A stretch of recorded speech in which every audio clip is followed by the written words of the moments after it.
Hello everyone, welcome back to Draft and Dialogue, your space to learn and master engineering graphics in a clear and practical way. In our previous video, we discussed the first angle projection system, how to create 2D or orthographic views from a 3D object when the object is placed in the first quadrant. In today's session, we'll focus on the third angle projection, the other major method used in technical drawing. So, what exactly is third angle projection? Third angle projection is a method of representing a 3D object in two dimensions, where the object is placed in the third quadrant. That means, the object is behind the vertical plane and below the horizontal plane. In simpler words, the object lies between the observer and the projection planes. So, when we look at the object, we imagine the planes unfolding behind it. This makes the views appear exactly as we see them. Let's understand the view placement in third angle projection. The front view is projected onto the vertical plane VP. The top view is projected onto the horizontal plane HP, which lies above front view. And the right side view is placed on the right side of the front view.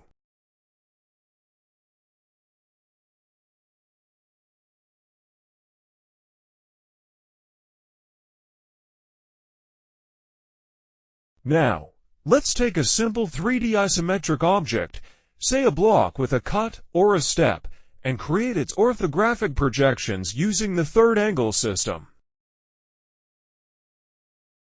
Let's begin with our block. We'll define its overall dimensions. Overall width x direction, 6 units. Overall height z direction, 5 units. Overall depth y direction, 6 units. Always start with the front view. This is your primary view. It shows the most characteristic shape and establishes the key dimensions. What to do? Draw a simple rectangle. Dimensions: this rectangle will be 6 units wide and 5 units high. Why? Because from the front, you see the object's true width and true height. The depth is not visible here. Think of this as the view you get looking directly at the front face of the block. In third angle projection, the view from the top is placed above the front view. Imagine the horizontal plane of projection hinging and swinging upwards. What to do? Draw the top view directly above and aligned with the front view. Dimensions: this view will be a 6 unit wide by 6 unit deep rectangle. Why? The top view shows the object's true width and true depth. Its width must align vertically with the front view's width. This vertical alignment is a fundamental rule of orthographic projection. Finally, we add the right side view. In third angle, this view is placed to the right of the front view, as if the profile plane is hinged and swings to the right. What to do? Draw the right side view directly to the right of and aligned with the front view. Dimensions: this view will be a 5 unit high by 6 unit deep rectangle. Why? The right side view shows the object's true height and true depth. Its height must align horizontally with the front view's height. This horizontal alignment is our second fundamental rule.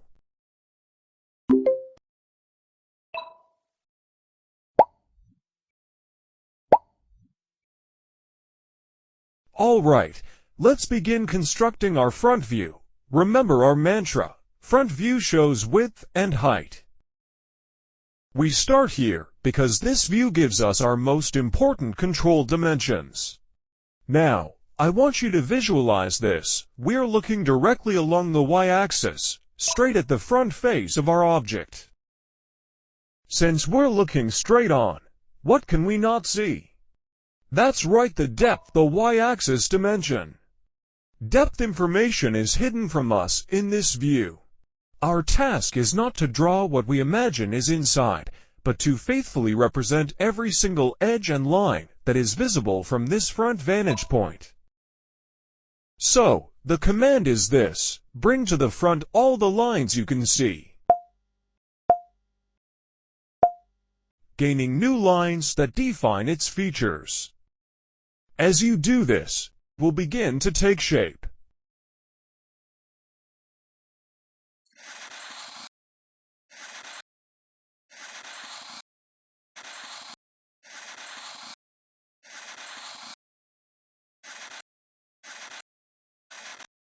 To create the top view, we will project vertical construction lines directly upward from key points on our front view. First, lightly draw vertical projection lines upward from the left and right extremes of your front view.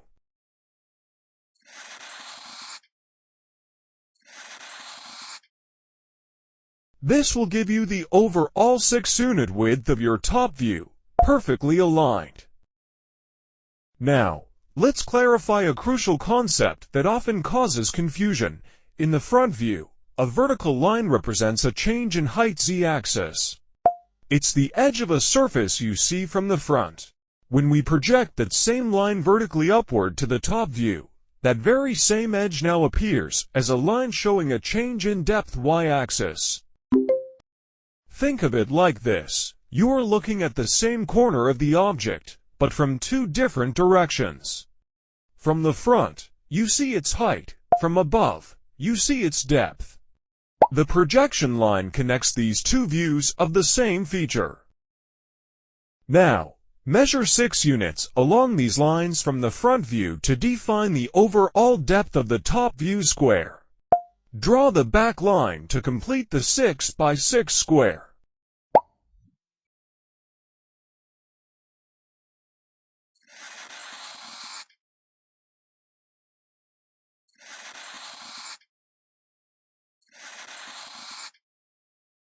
From that corner point, project a third vertical line upward, right through your construction square.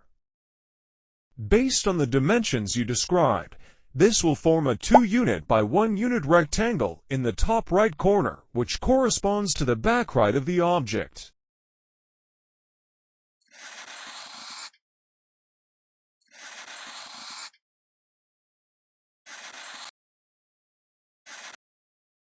Your front view and top view are connected by vertical projection lines relating width. But the side view needs information from both.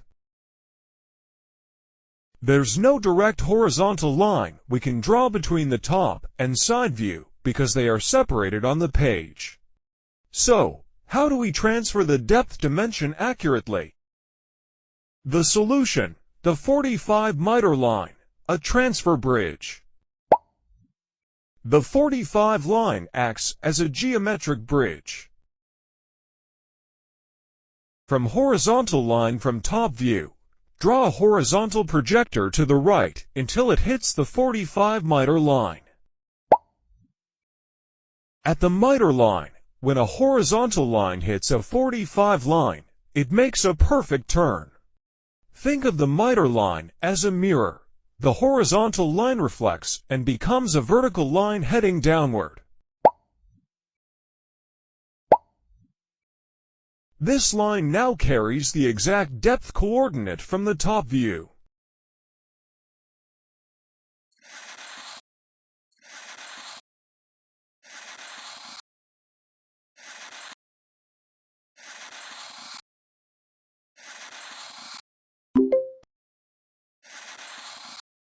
It takes depth information from the top view and transfers it directly to the side view.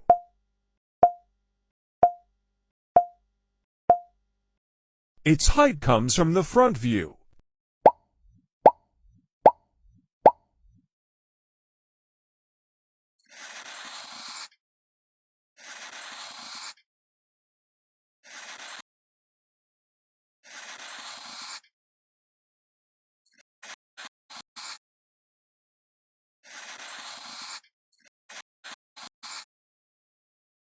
In our drawing, you will see two lines in the right side view that are drawn as dash lines. One is 6 units long, and another is 2 units long. The reason for this is that they represent edges that exist behind a solid mass and are not directly visible from the right side vantage point. Think of it this way: when you look at the object from the right side, your view of certain internal edges or rear edges is obstructed by the solid material of the object itself. To convey crucial information about the object's internal geometry, we still show these edges, but we use the universal language of technical drawing, dashed lines.